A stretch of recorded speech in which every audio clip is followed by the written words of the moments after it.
what if I told you that actually that business success you are looking for, that growth you're looking for, you cannot achieve it without failure?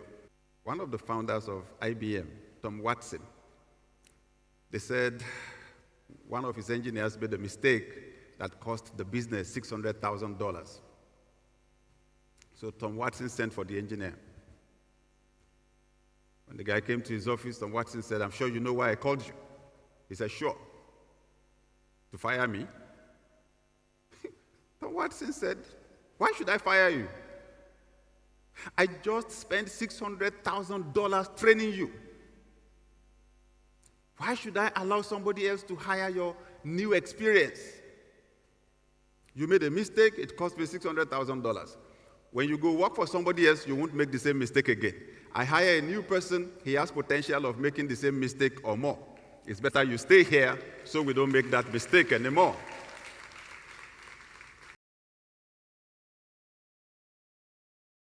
So when you hear the word failure, that's one word you don't want to have anything to do with.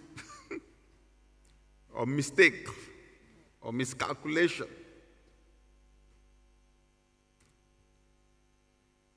So when we're discussing growth, we're discussing business success, those are not words we want to hear at all.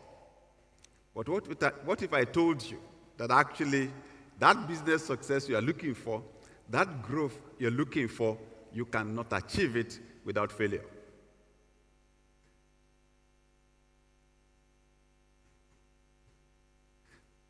One of the founders of IBM, Tom Watson, they said one of his engineers made a mistake that cost the business $600,000. So Tom Watson sent for the engineer. When the guy came to his office, Tom Watson said, "I'm sure you know why I called you." He said, "Sure." "To fire me?" Tom Watson said, "Why should I fire you? I just spent $600,000 training you. Why should I allow somebody else to hire your new experience? You made a mistake, it cost me $600,000.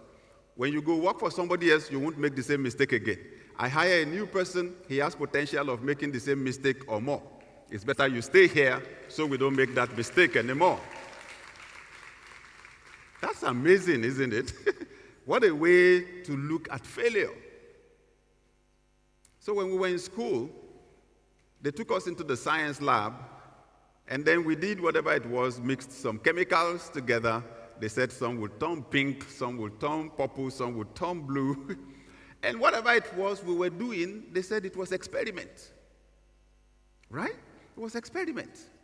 So even we were not expecting it to be perfect because they said it was experiment. So what then happens to us as we grow into adults that makes us think that there's no room for experiment anymore in life, that things are supposed to work out the first time?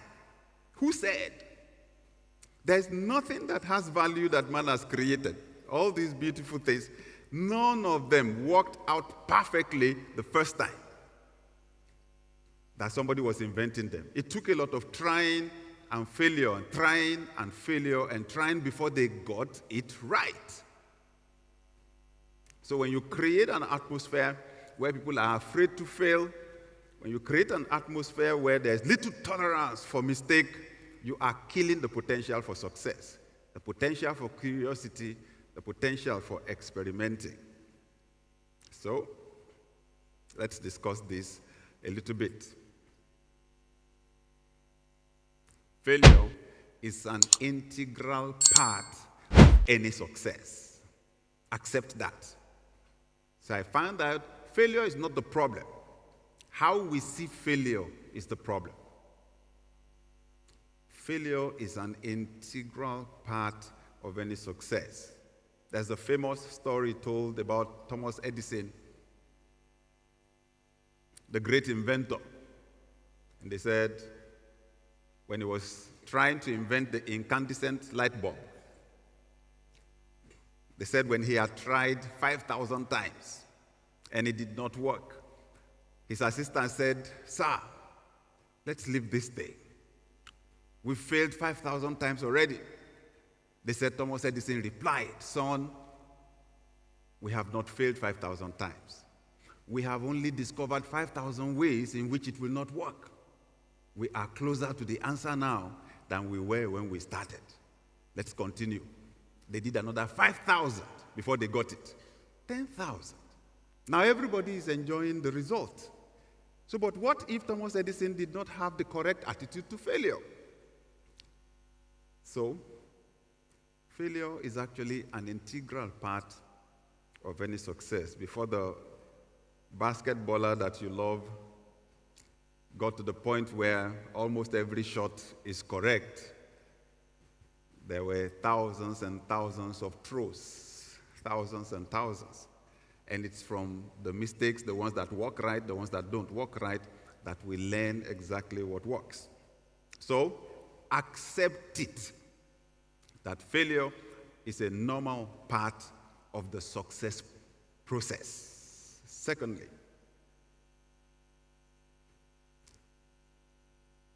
failure is an event, never a person. You must separate the two. There's a difference between failure as a person and failure as an event. Failure is an event, never a person. President Barack Obama said, "You can't let your failures define you. You have to let your failures teach you."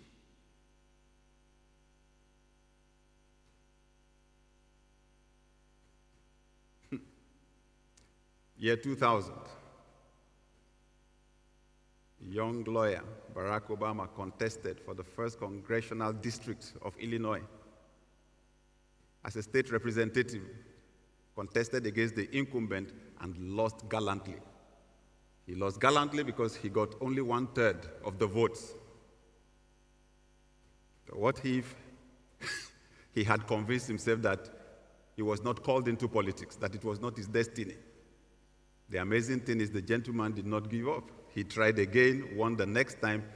8 years after that loss, he became the president of the United States of America. So only God knows how many successes have been buried prematurely because someone gave up just because something did not happen. So the same man, Barack Obama, now says, right? You can't let your failures define you. You have to let your failures teach you.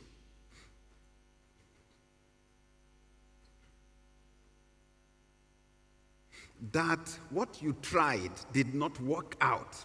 That was an event. You are a person. You have to separate the two. One single event cannot define your whole life and personality.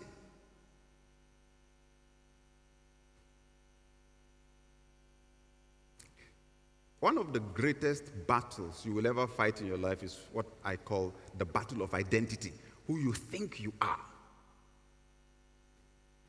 Once Satan, because I know it is his job, once Satan can get you to believe that you are less than you are, he has you. He's gotten you. And I believe, honestly, that that's one battle that every human being fights. We are wealthy. Satan wants to make us to believe that we are poor.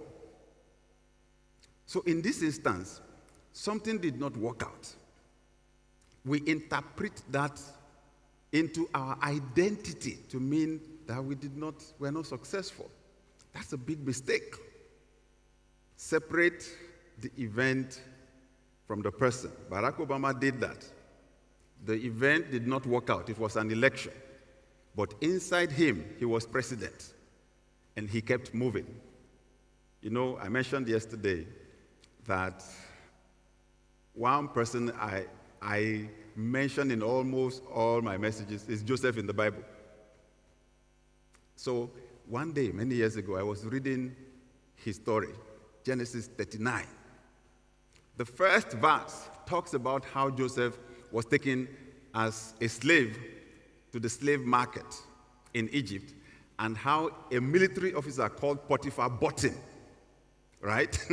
Many people read the Joseph story. They don't know that Joseph was not an employee. he was Potiphar's property. Potiphar bought him at the market. He was like a piece of furniture. Then verse 2 of that chapter, Genesis 39, says, and, okay, when you read it in the King James Version of the Bible, it says, and Joseph was a prosperous man. That was what I was reading then. I use newer translations now. Some say he was a successful man. But that day, I was reading, I said, and Joseph was a prosperous man. My head just, was like, you said what? I just stopped. I said, somebody is making a mistake here. Verse 1 says that Potiphar bought him in the market. Verse 2 says he was a prosperous man. I said, Lord, it's not adding up. Where did he get the prosperity from? You know that when somebody is a slave, he cannot even have a bank account. If he owns a bank account, himself and the bank account are the property of his master. So where did he get the prosperity from? The Spirit of God said, you know I cannot be wrong. So you are the one that has a problem. Read it again. I said, no problem. And Joseph, and he was a prosperous man. I said, is this the same thing? I said, where did he get the prosperity from? The Holy Spirit said, read it again. Just read it slowly. You are going too fast. That's why you are missing it. Read this slowly. I said, okay. And the Lord was with Joseph. And the Holy Spirit said, stop. Because that's where your problem is. I did not say that he had prosperity. I said he was. You are defining him by his current situation. Somebody was deceived by his brothers. He was betrayed. He was sold by his brothers. They bought him in the market. You are using that to define him. But all those things are external. I am describing who he was inside. The dream I gave him was that one day he would be in the palace. That was what he used to define himself. Did you see the kind of work he did? Right? Did you see the quality of work that he did in Potiphar's house? He was doing palace class work. To the extent Potiphar put him in charge of everything. Who puts a slave in charge of everything? He was not an employee, remember. He was. So the Holy Spirit said to me, even though his circumstances did not look right, he did not allow the circumstances to define who he was. He allowed what God told him to define who he was. Amen. Never allow one event, one incident to define who you are. Failure is only an event. So you write an examination, you see the way our world works. You write an examination, you don't pass, they say you're a failure. You pass, they say you're successful. In your bank account, when there's plenty of money there, they say you're rich. If there's no money there, they say you're poor. If you allow the world to label you like that, they will destroy you. Never allow failure, an event, to define you as a person.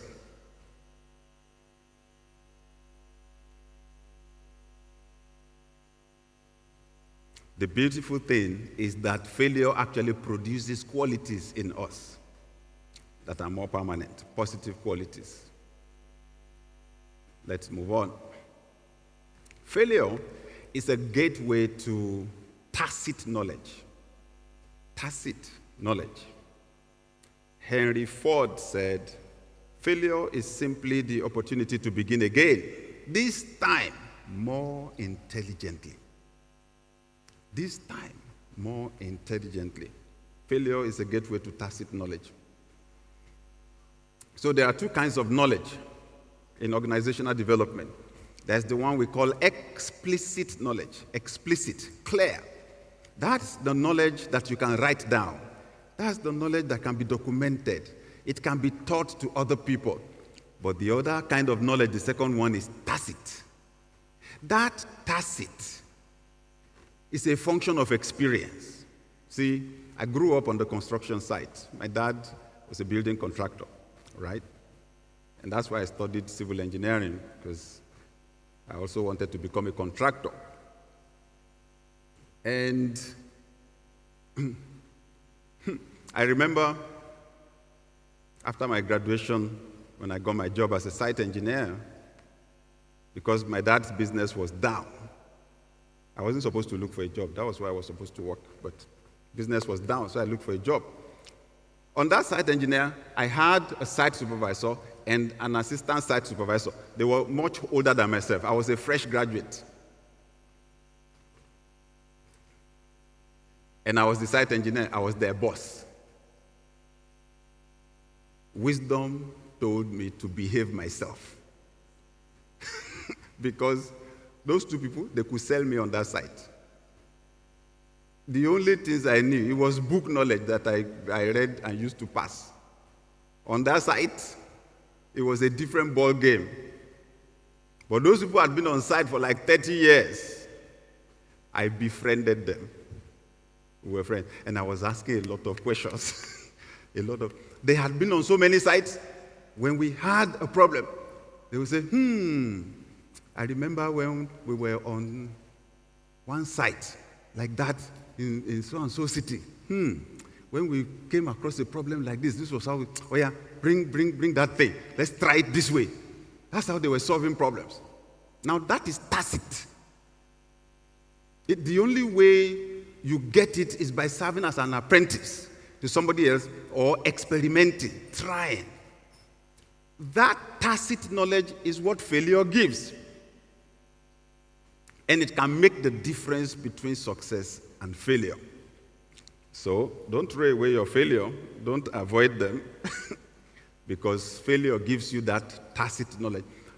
I'm someone who experiments a lot. Honestly, I think one day I should write a book on my failures. Because I have tried many things that did not work. I've tried many, but people don't know that's how it works. You try 99 things, they don't work. Number 100 works. You see the way life works? That one that works compensates for the 99 that did not work. And it is that one that works that the world hears about, right? And then some people who don't have experience, they see that somebody is very successful, and then they're just praying, Lord, make me like that person.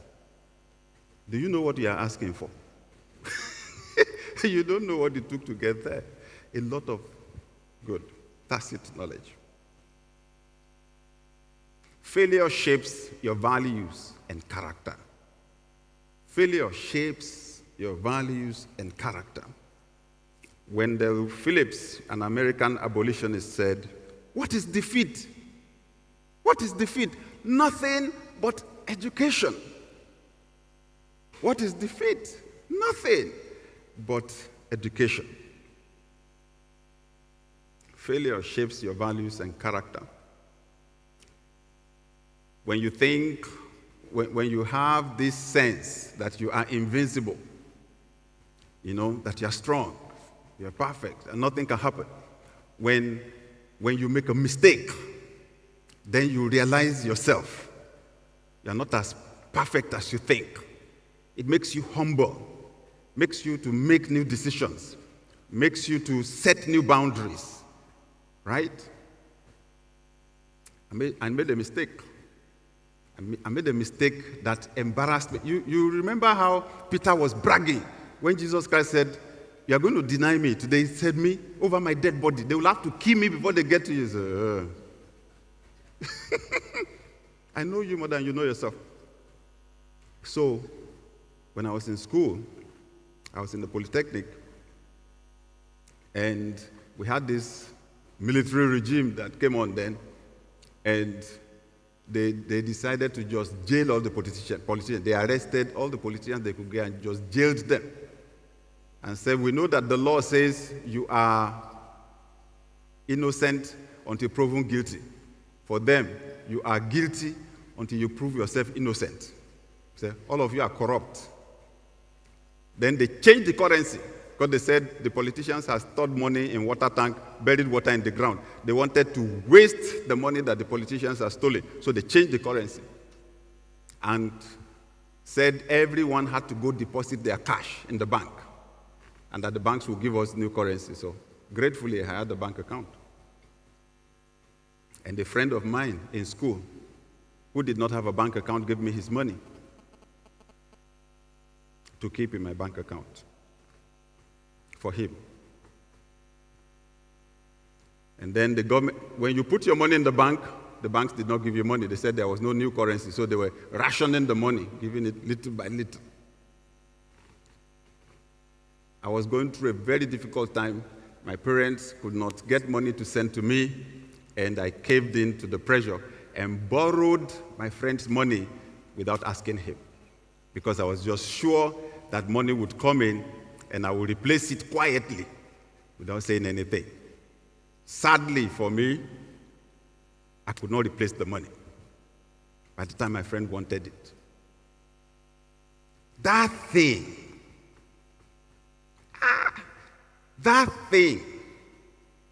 embarrassed me deeply. That thing hurt me deeply. It hurt my pride, my confidence in myself that I was okay, that I was disciplined. And the beautiful thing, why I can share it, is because from that point, I made up my mind. I would never take anything that belongs to somebody else again. I would rather die of hunger than take a dime of money that belongs to someone. I'm grateful. I'm grateful that, okay, yes, it was a bad thing. It's something I don't even like to remember, but I'm grateful also that it happened then, so that I could know myself, that I was not as strong as I thought I was. So whatever it is now that I do, organizations that I run, there is accountability. I run a church, there is a board. The only thing I take is what they approve for me, allowances, and so on. If I need to take anything, I go ask. If I run a budget, it is approved by the board and all that. And it came from that experience. So, failure can shape our values and our character. Help us to identify the weaknesses in our thinking, the weaknesses in the things, in our priorities, right? Failure can shape our values and our character. Next, failure makes your experience invaluable. One Chinese proverb says, "The master has failed more times than the beginner has even tried." That's what makes you an expert, actually, is the fact that you've tried many times. There are loads of people today who are not sharing their stories. So because I train leaders a lot, especially people in the boardroom, I point out something to them. Especially in this, our Africa. Like we were training the board of a big bank in Nigeria, and I said, look, everybody here is about my age or slightly older. How many of you have written a book? I said, you know what it takes to succeed in this Africa, the challenges, that we face. I said, look at the millions of young people that we have. They have lost hope. They're disillusioned. I said, it's not principles or theories really that will fire them up. Stories. You need to share your stories. But what I have come to realize is actually that most of us underestimate the value of our stories. Leaders know that stories connect more with people than principles. When I go around Africa, and I'm speaking because I work with the Global Leadership Summit a lot. So I've been to Senegal, Burkina Faso, Togo. Last year I was in Angola, on the platform of the Global Leadership Summit. So when I'm speaking to fellow Africans, I know in my mind, since they've gotten the introduction, this global consultant, this pastor of a very big church, So I come. When I start talking, I see them, they'll just be looking at me. I know I'm not connecting with them because they're thinking, does this guy understand what we're going through? You know what I do? I just tell them my stories. I just start from when it was difficult for my dad to pay rent. Landlord took him to court. I went with him to the court.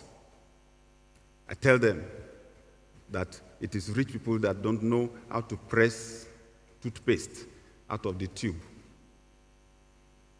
That if you went through what I went through, you won't be wasting toothpaste.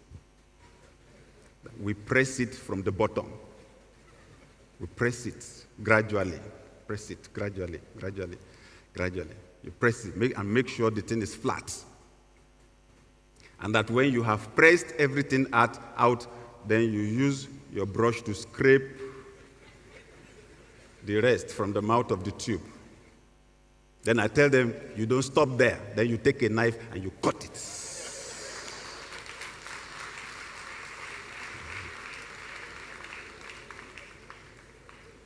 Thank you. This is the exact reaction that I get everywhere. Because all of a sudden they realize, oh, this guy understands. This guy understands us. He understands. Value, in my story, value from something I should be ashamed of is the reason why the world listens to me, right? Failure makes your experience invaluable. Failure is just a small part of your much larger goal. Don't let one event that did not work now grab your whole attention and take your whole vision. Take your eyes off the big picture. There's still, there's still life ahead. So I tell people, that bad situation looks like the end of your life, right? It is not an end. If you drive, you will understand what I'm saying, because whenever you are approaching a bend, it always seems as if that is the end of the road, because you can't see beyond that. But if you then pack up and sit by the side of the road and tell yourself, this is the end of the road, what will happen? You drive to that bend. You negotiate the bend, then you find out that the road stretches straight again after that. So, failure is temporary after all. Failure is temporary after all. It's just a small part of your much larger goal. President Robert Kennedy said, only those who dare to fail greatly can ever achieve greatly. Only those who dare to fail greatly can ever achieve greatly. Every failure is an opportunity to succeed. Every failure is an opportunity to succeed. Bruce Lee, if you are old enough, you will know him, right? The Kung Fu expert. He said, don't fear failure. Not failure, but low aim is the crime. In great attempts, it is glorious even to fail. If what you're trying to achieve is great, a failure is something that should earn you some badges, right? So those that dare greatly usually fail greatly or fail spectacularly like that.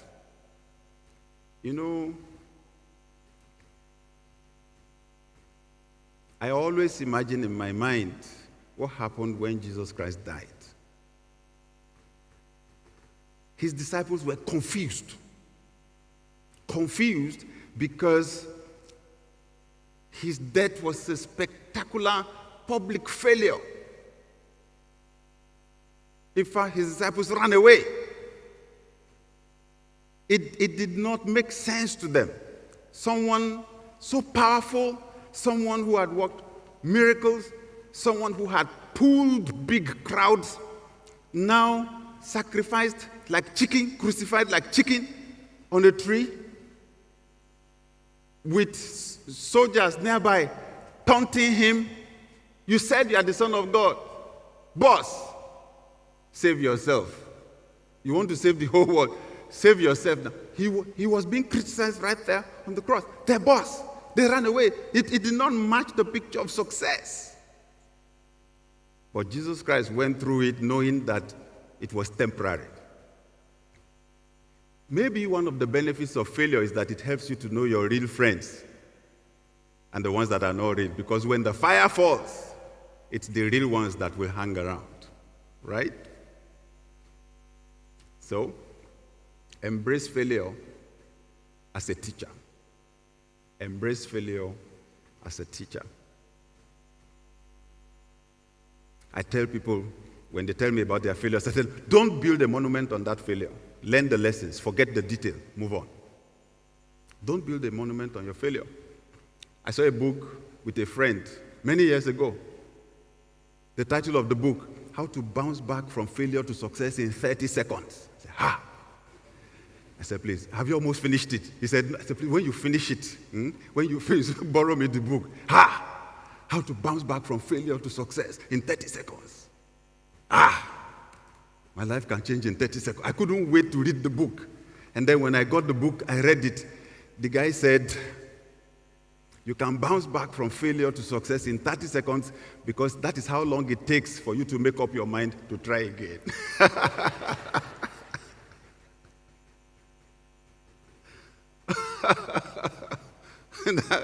That is how long it takes for you to make up your mind to try again. When you embrace failure as a teacher, you build resilience, grit. You cultivate a growth mindset, and you turn your stumbling blocks into stepping stones.